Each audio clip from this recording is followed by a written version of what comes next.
kama ulivyosema, cha kwanza tumepoteza. Hilo pia tuweze kuwaraumu wachezaji wetu. Je, katika mechi hizi kubwa, tukio moja kubwa linaweza likaamua mechi. Kwa tukio lile la red card ambalo tulipata mapema zaidi, kwa ile ilienda kuamua mechi. Kucheza na timu kama Simba ukiwa pungufu, unahitaji kuwa very competent. Tuliendelea kujaribu kudefense, lakini tulifanya makosa ambao wenzetu waliyatumia wakapata magoli hayo 5. Kwa hiyo kimsingi tunajipanga na mchezo unaokuja, hii ishaisha. Red card ndio imeathiri mchezo.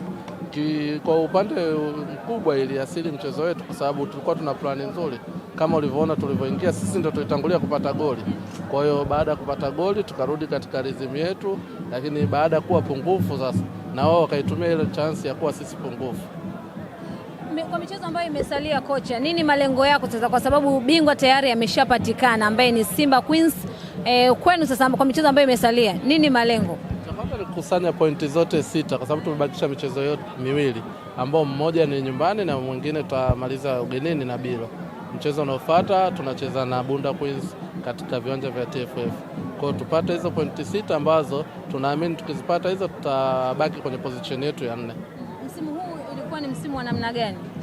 Msimu ulikuwa mzuri, ulikuwa tumepita katika magumu mengi, lakini this time tumeona timu inajengeka. Naamini mpaka kufikia msimu ujao basi tutakuwa na timu bora. Waliokuwepo uwanjani leo wameona. Unaenda kufanya